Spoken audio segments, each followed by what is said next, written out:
अलीगढ़ में तारिक नाम के एक 22 साल के युवक की सीएए के दौरान हत्या के मामले में 3 हिंदूवादी नेता बीजेपी का अल्पसंख्यक मोर्चे का एक शख्स गिरफ्तार हुआ था। इन तीनों को कोर्ट ने बरी कर दिया है और न सिर्फ बरी किया है बल्कि उसके बाद जो इन लोगों के लिए एक स्वागत समारोह रखा गया, लंबी रैली निकाली गई, उसमें जिस तरह का कोहराम मचाया गया उसको लेकर सोशल मीडिया पर चर्चा है। और चर्चा ये भी है कि अक्सर इस तरह के मामलों में, चाहे वो लिंचिंग का केस हो या जम्मू का आसिफा का मामला हो, उसमें बीजेपी, आरएसएस और संघ के लोग ऐसे लोगों को फूल मालाएं पहनाकर उनको सम्मानित करते हैं और उसके बाद पार्टी के जरिए ऐसे लोगों को पद दिए जाते हैं और पद अगर पहले से ही हैं तो उनकी और पदोन्नति होती है। ऐसे लोगों को स्पोक पर्सन बना दिया जाता है और पार्टी में ऊंचे पदों पर पहुंचा करके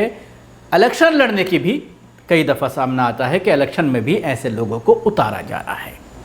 आज जो दृश्य सामने आए हैं अलीगढ़ से, तारिक जिसकी हत्या की गई, 22 साल का नौजवान था अलीगढ़ का, ये सीए प्रोटेस्ट के दौरान ही इसको छत पर गोली मारी गई थी और बाकायदा जो गोली इसके सीने से निकली थी वो आरोपियों में से एक की पिस्टल से निकली थी।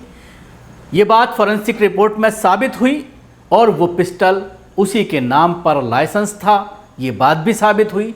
लेकिन उसके बावजूद कोर्ट के जरिए बरी कर दिया जाता है। गवाहियां भी हुई भाइयों की और बाप की, लेकिन बरी किया जाता है और बरी किए जाने के बाद बाकायदा बारात निकाली जाती है, जश्न मनाया जाता है, स्वागत किया जाता है, फूल मालाएं पहनाई जाती हैं। अलीगढ़ में सीए प्रोटेस्ट के दौरान 23 फरवरी 2020 को तारिक नाम के युवक की गोली मारकर हत्या कर दी गई थी। इस मामले में बीजेवाईएम नेता विनय वर्षोव समेत 2 लोगों को आरोपी बनाया गया था। अब अदालत ने तीनों आरोपियों को दोषमुक्त कर दिया है। ये विनय वर्षोव की रिहाई के बाद स्वागत का एक वीडियो है जो काफी वायरल हो रहा है।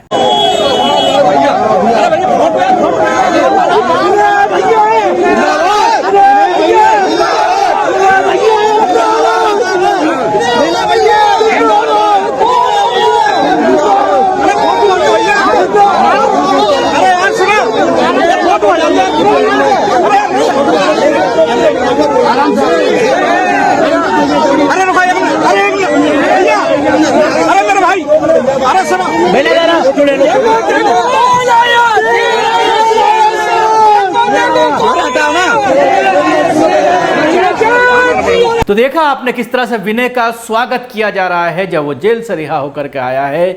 2020 का ये मामला है जब इनको गिरफ्तार किया गया था, 2 साल बाद रिहाई हुई है और इस पूरे मामले में जिस तरह से जश्न मनाया जा रहा है। अलीगढ़ के चर्चित तारिक हत्याकांड में तीनों आरोपियों को साक्ष्य और गवाहों के अभाव में अदालत ने रिहा तो कर दिया, परंतु मोहम्मद तारिक को गोली किसने मारी, ये सवाल अब भी बरकरार है। जबकि पोस्टमार्टम में पीठ में गोली लगने की पुष्टि हुई थी।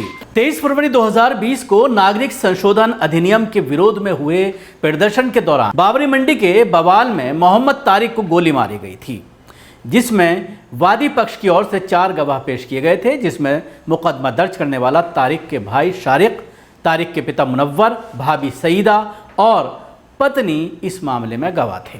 भाई शारिक, भाभी सईदा और पत्नी चश्मदीद गवाह थे। वादी पक्ष के तीनों चश्मदीद गवाहों ने अदालत में एफआईआर का समर्थन नहीं किया और कहा कि जिस वक्त तारिक को गोली लगी तब तीनों लोग नीचे खड़े हुए थे और तारिक ऊपर छत पर थे। पिता मुनव्वर ने बताया, अपने बयान में कहा कि जब यह घटना हुई तब वो फैक्ट्री पर थे, वहाँ उन्हें तारिक के गोली लगने की सूचना मिली। छत पर खड़े तारिक को गोली लगने के बाद बाइक पर ले जाने लगे, तभी रास्ते में एसएसपी मुनिराज जी ने उन्हें रोका और पूछा क्या हुआ। शारिक ने बताया था कि तारिक को गोली लगी है, तभी एसएसपी ने सरकारी वाहन बुलाकर तारिक को अस्पताल पहुंचाया था। उसी दौरान तारिक ने बताया कि विनय ने गोली मारी है। सीए एनआरसी के विरोध में हुए प्रदर्शन के दौरान तारिक को पीठ में गोली लगी थी। अलीगढ़ के जैन मेडिकल कॉलेज में तारिक का इलाज चला। पीठ में फंसी हुई गोली को डॉक्टर निकाल नहीं पाए। उपचार के दौरान ब्रेन में क्लॉटिंग हुई, जिसके कारण 13 मार्च को रात में तारिक की तबीयत बिगड़ गई और उसकी मौत हो गई। जैन मेडिकल कॉलेज के चिकित्सक अधीक्षक डॉक्टर एच हारिश ने तारिक के मौत की पुष्टि की थी। तारिक हत्याकांड में तीनों आरोपी विनय वाशव्य, त्रिलोकी सुरेंद्र वाशव्य और साक्ष्य एवं गवाहों के अभाव में मामले से बरी कर दिया गया है।